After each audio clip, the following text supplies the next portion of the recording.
It was a cold, moonless night, and I was driving home after a long day at work. The desolate stretch of highway lay before me, shrouded in darkness, with only my headlights to pierce the void. Little did I know that this would be a drive I'd never forget. The drive started out like any other.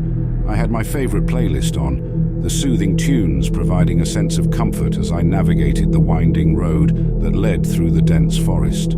The trees loomed overhead like silent sentinels, their branches reaching out to touch the road.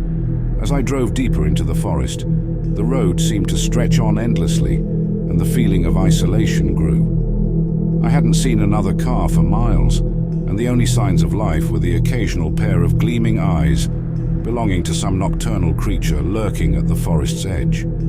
That's when it happened. A thick, impenetrable fog began to roll in from all sides. It was as if the forest itself was closing in around me. My visibility was reduced to mere feet, and I could barely make out the road ahead.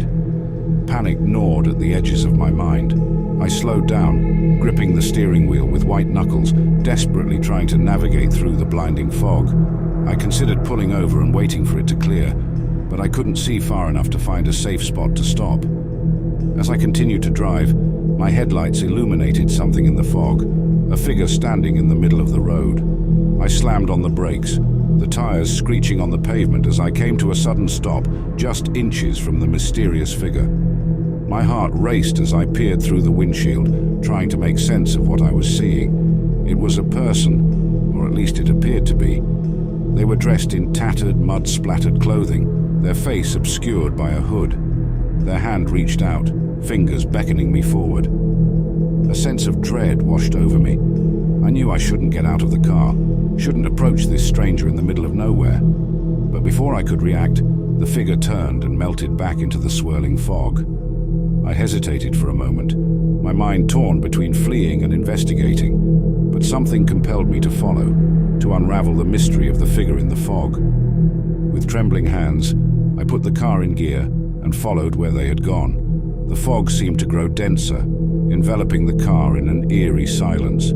I could barely see the road beneath me, and the world beyond my headlights had disappeared entirely.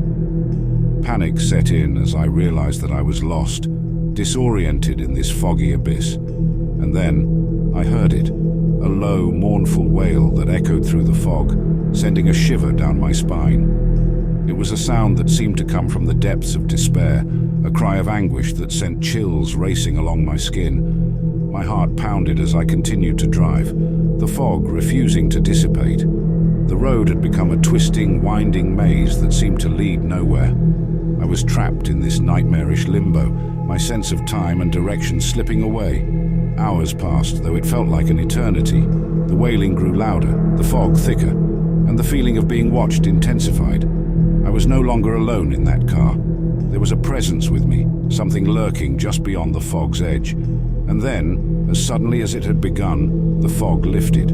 I found myself on the side of a road, the forest stretching out around me. There was no sign of the mysterious figure or the dense fog. It was as if the entire surreal ordeal had never happened. I drove home in a daze, my mind reeling from the bizarre experience. I couldn't explain what had occurred that night, and I knew that I would never truly understand it. It was a drive home gone horribly wrong, a journey into the unknown that had left me shaken and forever changed.